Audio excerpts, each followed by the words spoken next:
일본은 GDP 3위 국가이고 세계가 인정한 G7 국가인데 왜 한국보다 뒤처져 있다는 거죠? 여기 하버드대 강의장에서 일본인 유학생은 교수님에게 무례한 발언을 서슴없이 자신의 의견을 표현하고 있는데요. 어떤 일이 벌어지고 있는 건지 함께 알아보러 가실까요? 그 전에 잠깐 1초 만에 누를 수 있는 좋아요 버튼을 꾹 눌러주시면 영상 제작에 큰 힘이 됩니다. 그럼 사연 바로 시작하겠습니다. 안녕하세요. 저는 23살이고 이름은 하루카예요. 하버드 대학교 경영학과에 다니는 일본인 유학생입니다. 어릴 때부터 꿈꿔왔던 세계 최고의 대학에서 공부하게 되어 정말 자랑스러워요. 하버드에 입학하기 위해 정말 열심히 공부했어요. 잠은 4시간만 자면서 나머지 시간은 모두 공부에 쏟아부었죠. 친구들이 놀러 가자고 할 때마다 마음이 아팠지만 꿈을 위해 포기할 수 있었어요. 미국에서 공부하기 위해서는 영어 실력도 정말 중요했어요. 일본인들의 영어 발음이 좋지 않다는 편견이 있잖아요. 저는 그 편견을 깨고 싶었어요. 발음 연습을 너무 열심히 해서 혀가 아플 정도였어요.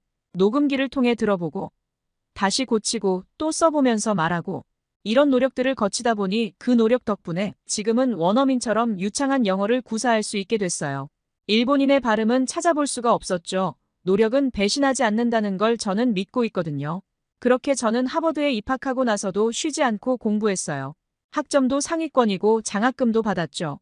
주변 친구들이 부러워하는 눈빛을 보낼 때마다 뿌듯했습니다. 하지만 겸손해야 한다는 걸 알기에 티내지 않고 묵묵히 공부를 하려고 노력했어요. 저는 일본인이라는 것에 큰 자부심을 가지고 있어요. 일본이 아시아에서 유일하게 선진국 반열에 오른 나라라는 게 자랑스러워요. 일본의 기술력은 세계 최고죠. 소니, 도요타, 혼다 같은 기업들이 세계 시장을 주름잡고 있잖아요. 선두주자는 아니더라도 상위권에는 항상 있는 일본이 저에게는 큰 자부심이었습니다. 특히 전자기기 분야에서는 일본을 따라올 나라가 없다고 생각해요. 제가 어렸을 때 쓰던 워크맨을 아직도 기억해요. 그때 느꼈던 감동이 아직도 생생합니다. 학교를 다닐 때 영어 단어를 외우기 위해 매일 들었던 게 기억나네요. 일본 제품은 항상 최첨단이고 품질도 최고예요. 경제력도 대단하죠. GDP가 세계 3위잖아요. 미국, 중국 다음이에요. 1인당 GDP 아시아에서 최고 수준이고요. 일본 기업들이 전 세계에 진출해 있고 그 기술력은 모두가 인정하고 있습니다. 저는 이런 일본의 힘을 믿어요. 그래서 하버드에서 공부하면서도 항상 자신감이 넘쳤어요. 나는 세계 최고의 기술력과 경제력을 가진 나라에서 왔어 라는 생각이 저를 지탱해줬죠. 물론 다른 나라들도 발전하고 있다는 걸 알아요. 하지만 일본만큼 빠르게 그리고 안정적으로 발전하는 나라는 없다고 생각해요. 특히 일본의 장인 정신은 정말 대단하죠. 끊임없이 개선하고 발전시키는 모습이 자랑스럽습니다. 꾸준히 반복을 지속시키면 어느 하나 흠잡을 것 없이 완벽해지죠. 가끔 한국이나 중국의 발전 속도가 빠르다는 얘기를 들어요. 하지만 저는 그들이 일본을 따라잡기는 힘들 거라고 봐요. 일본이 쌓아온 기술력과 노하우는 쉽게 따라잡을 수 있는 게 아니니까요. 이런 자부심을 가지고 하버드에서 열심히 공부하고 있어요. 졸업하고 나면 고국으로 돌아가서 일본을 더욱 발전시키는데 기여하고 싶어요. 제가 보탬이 될 수 있을 만한 곳에서 능력을 뽐내고 싶은 마음이 있습니다. 특히 IT 분야에서 새로운 혁신을 이뤄내고 싶어요. 저는 일본의 미래는 밝다고 믿고 있습니다. 일본의 기술력과 경제력, 그리고 열정적인 젊은이들이 있으니까요. 저도 그중 하나가 되어 일본을 이끌어가는 리더가 되고 싶습니다. 하지만 며칠 전 저는 수업을 들으며 정말 충격적인 경험을 했어요. 평소와 다름없이 수업에 들어갔는데 교수님의 말씀이 저를 완전히 뒤흔들어 놓았습니다. 교수님께서 갑자기 한국의 디지털 기술과 IT 발전에 대해 극찬하기 시작하셨어요. 처음엔 그냥 예의상 칭찬하시는 줄 알았죠. 하지만 점점 더 구체적인 예시를 들면서 한국의 발전상을 설명하시더라고요. 한국은 현재 전 세계에서 일상생활의 모든 분야를 디지털과 AI로 가장 빠르게 통합한 나라입니다. 이 말을 들었을 때 제 심장이 쿵 하고 내려앉는 것 같았어요. 일본이 아니라 한국이라는 것에 믿기 힘들었죠. 교수님은 계속해서 한국의 발전상을 이야기하셨어요. 주민번호 하나로 모든 공적, 사적 업무를 처리할 수 있다고 하더라고요. 심지어 병원 치료까지 말이죠. 그리고 코로나 시국 때 핸드폰에 QR코드가 있어서 백신을 맞았는지 안 맞았는지도 확인을 할 수 있다는 것에 저는 정말 깜짝 놀라지 않을 수가 없었습니다. 또 카카오톡이라는 앱으로 모든 대화와 업무를 처리한다고 해요. 슈퍼나 마트에서도 결제를 할 때 삼성페이나 애플페이 같이 핸드폰으로 카드가 연동되어서 굳이 지갑을 들고 다니지 않아도 되는 편리함이 있었습니다. 그러나 일본은 카드보다 현금으로 결제를 하는 문화가 지배되어 있죠. 왜냐하면 지진 같은 재난재해가 워낙 빈번하게 일어나기에 전기가 끊길 수 있어서 이러한 이유 때문에 쉽사리 바꾸기 힘든 것 같아요. 한국은 정말 모든 게 편리함 그 자체라는 것을 느꼈습니다.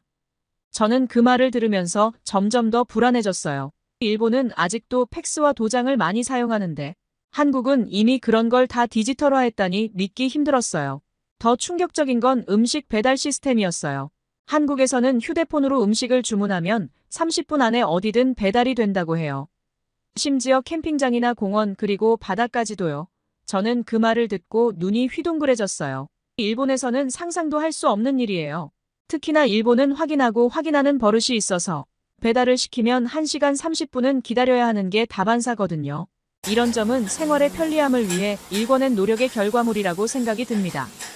교수님은 이어서 일본의 현금 중심 경제에 대해 지적하셨어요. 일본에서는 아직도 현금 사용률이 높다고 말씀하시면서 한국은 거의 모든 결제가 카드나 모바일로 이루어진다고 비교를 해주셨습니다. 이 말을 들으면서 저는 점점 더 창피해졌어요. 일본이 뒤처져 있다는 사실이 너무나 명확해 보였거든요. 그동안 제가 가졌던 자부심이 무너지는 것 같았습니다. 일본이 최고라고 느꼈기에 더욱 마음이 내려앉는 느낌이었어요. 교수님은 계속해서 한국과 일본을 비교하셨습니다. 한국의 스마트폰 보급률이 세계 최고 수준이라고 말하셨어요. 특히 아이부터 어르신들까지도 스마트폰을 능숙하게 사용한다고 해요. 각각 용도에 맞춰 키즈폰도 있고 성인폰도 있어서 용도에 맞춰서 개통할 수 있다고 말씀해 주셨습니다. 반면 일본은 아직도 피처폰을 사용하는 사람들이 많다고 말해 주시는데 저는 이 말을 들으면서 가슴이 아팠어요. 일본이 이렇게 뒤처져 있다는 게 그동안 제가 얼마나 잘못된 자부심을 가지고 있었는지 깨달았어요. 교수님의 강의가 끝나갈 무렵 일본에 대해 너무 안 좋은 것만 나열하셔서 저는 용기를 내어 교수님께 질문을 했습니다. 교수님, 왜 일본의 디지털화가 한국보다 뒤처졌다고 생각하시나요? 저도 제 목소리가 떨리는 게 느껴졌어요. 최대한 안 그런 척했지만 온몸이 긴장과 알 수 없는 분노가 있었죠. 교수님은 일본의 장인 정신과 전통을 존중하는 문화가 오히려 발목을 잡고 있다고 설명하셨어요. 변화를 두려워하고 기존의 방식을 고수하려는 태도가 문제라고 하시더라고요.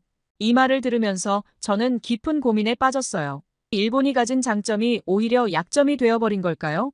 어떻게 하면 전통을 지키면서도 빠르게 변화하는 세상에 적응할 수 있을까요? 잠시 쉬는 시간대 저는 완전히 다른 사람이 된 것 같았습니다. 그동안 가졌던 자부심은 사라지고 대신 깊은 고민과 책임감이 생겼어요. 그리고 다시 교수님의 강의가 시작되었는데 강의가 귀에 들어오지 않더라고요. 계속해서 일본 기업들의 쇠퇴에 대해 깊이 생각하게 됐습니다. 저는 어릴 때부터 소니 워크맨을 들으면서 닌텐도 게임기로 친구들과 즐겁게 놀았습니다. 이런 기업들이 세계를 주름잡던 시절이 있었죠. 하지만 지금은 어떤가요? 한국의 삼성, LG가 세계 시장을 장악하고 있어요.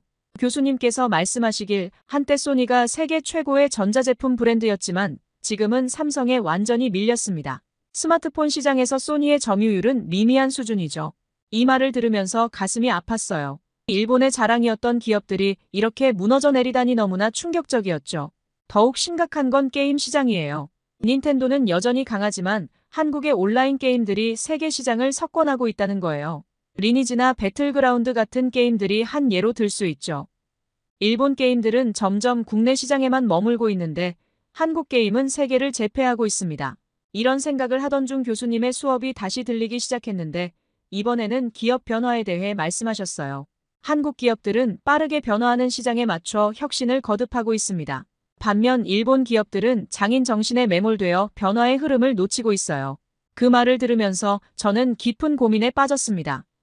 교수님 말씀으로는 전기차 시장에서 한국 배터리는 상위권이라고 합니다. LG에너지솔루션, 삼성 SDI, SK온. 이 회사들이 세계 시장을 장악하고 있대요. 반면 일본 기업들은 점유율이 계속 떨어지고 있다고 했죠. 한국은 미래 산업에 과감히 투자하고 있습니다. 반도체, 배터리, 바이오 이 모든 분야에서 한국이 선두를 달리고 있어요. 교수님의 이 말씀을 들으면서 저는 일본이 얼마나 뒤처져 있는지 실감했어요. 한때 일본이 자랑스러워하던 기술력이 이제는 한국에 완전히 추월당한 거예요. 특히 반도체 시장에서의 변화는 정말 충격적이에요. 한때 일본의 도시바, NEC 같은 기업들이 세계 시장을 주름잡았는데 지금은 삼성전자가 메모리 반도체 시장의 절반 이상을 차지하고 있대요. 일본 기업들은 이제 찾아보기도 힘들어요. 이런 현실을 마주하니 제 마음이 너무 아팠습니다. 현실이라는 사실에 마음이 쓰렸어요. 일본이 이렇게 뒤처지게 된 이유가 뭘까요? 교수님 말씀처럼 일본의 장인 정신과 부서 이기주의가 문제일까요? 한국은 빠르게 변화하는 시장에 맞춰 과감히 혁신하고 투자하는데 일본은 여전히 과거의 영광에 매몰돼 있는 것 같아 너무 안타까워요. 이대로 가다가는 더 큰 격차가 벌어질 것 같아 두렵습니다. 한국처럼 미래 산업에 과감히 투자하고 글로벌 시장을 향해 나아가야 하는데 일본은 혁신을 두려워해요. 받아들이질 못하고 현재를 잇으며 장인 정신을 빙자해 변화를 원하지 않죠. 일본의 디지털화 실패에 대해 듣는 동안 한국과 일본의 차이점이 더욱 선명하게 드러났습니다. 교수님께서는 이렇게 말씀하셨어요. 제가 한국과 일본을 오랫동안 연구해온 이유는 두 나라의 경제 성장 과정이 매우 흥미롭기 때문입니다. 일본이 먼저 고도 성장을 이루었지만 지금은 한국이 더 앞서 나가고 있어요. 그 이유를 찾는 것이 제 연구의 핵심이었죠. 교수님은 계속해서 설명하셨습니다. 일본의 디지털화 실패 요인 중 가장 큰 것은 지방자치제로 인한 중앙 통제의 어려움입니다. 일본은 각 지방마다 독립적인 시스템을 가지고 있어 전국적으로 통일된 디지털 정책을 실행하기가 어려워요. 반면 한국은 중앙정부의 강력한 리더십 아래 전국적으로 일관된 디지털 정책을 빠르게 실행할 수 있었죠. 이 말을 들으면서 저는 일본의 현실이 너무나 안타까웠어요. 일본의 장점이었던 지방자치제가 오히려 발목을 잡고 있다니 믿을 수 없었습니다.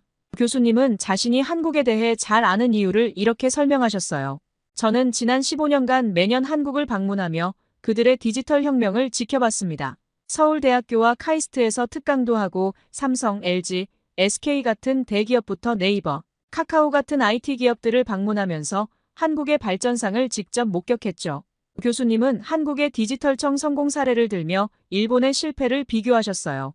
한국은 2020년에 디지털정부위원회를 설립하고 범정부적인 디지털 전환을 추진했습니다. 반면 일본은 디지털청 설립 과정에서 정치적 갈등으로 인해 제대로 된 권한을 부여받지 못했어요. 특히 교수님은 한국인들의 우수함에 대해 감탄을 금치 못하셨어요. 한국인들의 적응력과 앞으로의 미래를 받아들이죠. 이런 점은 정말 대단합니다. 그들은 새로운 기술을 두려워하지 않고 오히려 적극적으로 받아들이고 있습니다. 이런 국민성이 한국을 IT 강국으로 만든 이유 중 하나죠. 교수님은 계속해서 말씀하셨어요. 한국의 경제 성장 과정을 보면 그들은 항상 위기를 기회로 삼았습니다. IMF 외환위기 때도 오히려 그것을 계기로 대대적인 구조조정을 단행했죠. 금모으기 운동같이 어려울 때 하나 되는 마음은 정말 한국인의 힘을 나타내는 좋은 예라고 볼 수 있습니다. 반면 일본은 버블 경제 붕괴 이후 적극적인 변화를 모색하지 못했어요. 이어서 교수님은 한국의 교육 시스템에 대해 높이 평가하셨어요. 한국은 스템 교육에 많은 투자를 하고 있습니다. 초등학교 때부터 코딩 교육을 의무화했고 창의적 문제 해결 능력을 키우는 데 집중하고 있죠. 이는 미래의 디지털 인재를 양성하는 토대가 되고 있습니다. 반면 일본의 현실은 안타까웠어요. 교수님 말씀으로는 일본의 교육은 아직도 암기 위주의 구식 방식에 머물러 있어요. 창의성과 도전 정신을 키우는 데 부족함이 있죠.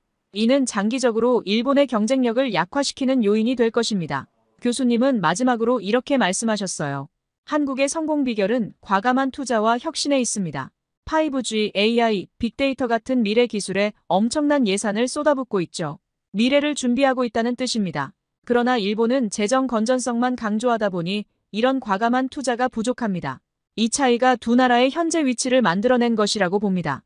이 모든 이야기를 들으면서 저는 일본의 진짜 현실이라는 게 너무나 부끄러웠어요. 한때 아시아를 선도하던 일본이 이렇게 뒤처지게 되다니 망연자실할 뿐이었습니다. 일본의 인재 유출 문제에 대한 부분이 저는 가장 마음이 아팠는데요.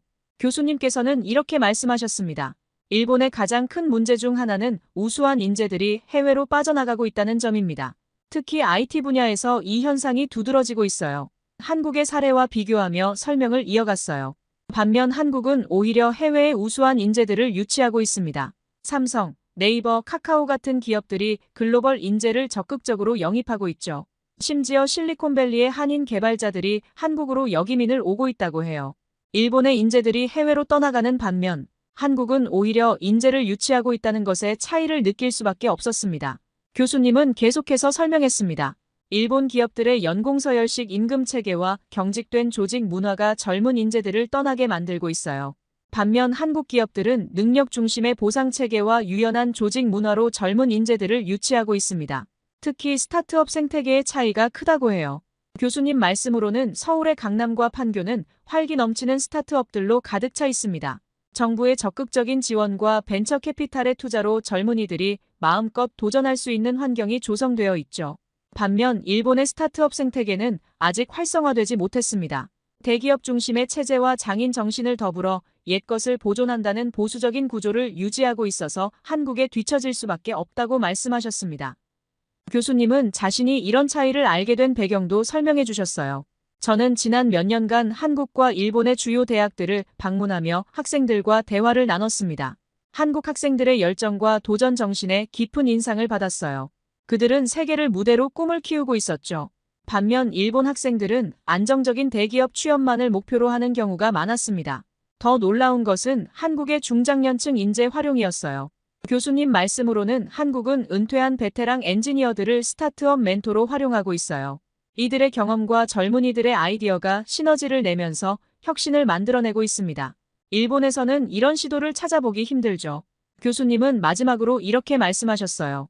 인재 유출 문제는 단순히 개인의 선택이 아닙니다. 국가 경쟁력과 직결되는 중요한 문제죠. 한국이 빠르게 성장할 수 있었던 이유 중 하나는 바로 이 우수한 인재들을 확보하고 활용할 수 있는 시스템을 갖추었기 때문입니다. 이 모든 이야기를 들으면서 저는 일본의 미래가 걱정되었어요. 한국처럼 젊은 인재들이 마음껏 도전할 수 있는 환경을 만들고 글로벌 인재를 유치하는 노력을 한다면 좋겠지만 쉽지 않다는 걸 알기에 막막했어요. 그리고 마지막으로 교수님께서는 이렇게 말씀하셨어요. 여러분, 특히 일본 학생들에게 말씀드리고 싶습니다. 현실을 직시해야 합니다. 한국은 이미 많은 분야에서 일본을 앞서고 있어요. 이는 단순한 일시적 현상이 아닙니다. 이 말씀을 들으면서 제 가슴이 아팠어요. 교수님은 계속해서 이야기를 이어나갔어요. 한국의 삼성, SK, LG 같은 기업들은 이미 글로벌 시장을 선도하고 있습니다. 반도체, 배터리, 디스플레이 등 모든 분야에서 한국 기업들이 항상 상위권을 차지하고 있어요. 반면 일본 기업들은 어떤가요? 과거의 영광에 안주한 채 혁신을 멈춘 것 같아 안타깝습니다. 저는 이 말씀을 들으면서 정말 참담한 심정이었어요. 일본이 이렇게 뒤처져 있다니 믿기 힘들었습니다. 이어서 문화적인 측면도 언급하셨어요. K-팝, K-드라마, K-뷰티 한국 문화는 전 세계가 열광하고 있습니다. 이는 단순한 문화 수출을 넘어 국가 브랜드 가치를 높이는 중요한 요소가 되었죠. 일본 문화도 한때 세계적인 인기를 끌었지만 지금은 그 영향력이 많이 줄어들었습니다. 이 말씀을 듣는 순간 제 마음속 깊은 곳에서 무언가가 무너지는 소리가 들리는 것 같았어요. 그동안 제가 믿어왔던 일본의 우수성이 허상이었다는 걸 깨달았습니다. 하지만 교수님은 희망적인 메시지도 전해주셨어요. 변화는 가능합니다. 일본도 충분한 잠재력을 가지고 있어요. 다만 그 잠재력을 끌어내는데 실패하고 있을 뿐이죠. 한국의 사례를 배우고 일본만의 강점을 살린다면 반드시 재도약할 수 있을 겁니다. 이 말씀을 들으면서 저는 무언가 결심을 하게 되었어요. 우리도 변해야 한다는 거죠. 한국처럼 빠르게 변화하고 혁신을 두려워하지 않는 문화를 만들어야 해요. 저는 오늘의 수업을 듣고 한국을 직접 방문해 보기로 결심했어요. 한국의 발전상을 직접 눈으로 보고 그들의 열정과 혁신 정신을 배우고 싶어요. 그러나 지금 제 마음은 복잡해요. 자부심의 붕괴로 인한 상실감, 현실을 직시하게 된 충격, 그리고 변화에 대한 두려움과 기대가 뒤섞여 있죠. 이제 우리도 한국처럼 과감하게 도전하고 변화해야 할 때예요. 저부터 시작해 보려고 해요. 한국을 방문해서 그들의 성공 비결을 배우고 일본의 미래를 위해 무엇을 할 수 있을지 고민해 볼 거예요. 이제 제 인생의 새로운 챕터가 시작되는 것 같아요. 슬프지만 동시에 설레는 마음입니다. 일본의 재도약을 위해 저부터 작은 변화를 시작하려고 해요. 이것이 제가 할 수 있는 첫 걸음이라고 믿습니다. 긴 이야기 끝까지 들어주셔서 감사합니다. 모두 안녕히 계세요. 오늘의 이야기 어떠셨나요? 하루카 학생이 자신의 나라가 최고라고 믿었지만 한국의 기술력을 실감하며 인정할 수밖에 없었고, 교수님을 통하여 일본의 현주소를 알아갔던 이야기의 생각을 아래 댓글에 남겨주세요. 그리고 좋아요와 구독 알림 설정은 더 좋은 사연을 소개해드리는데 큰 힘이 된답니다. 그리고 감동적인 사연을 주변 사람들과 공유하고 함께 이야기 나눠보세요. 끝까지 시청해주셔서 진심으로 감사드리며 지금까지 감동을 담아 여러분께 진심을 전하는 감동담기였습니다. 오늘 하루도 행복한 하루 보내세요.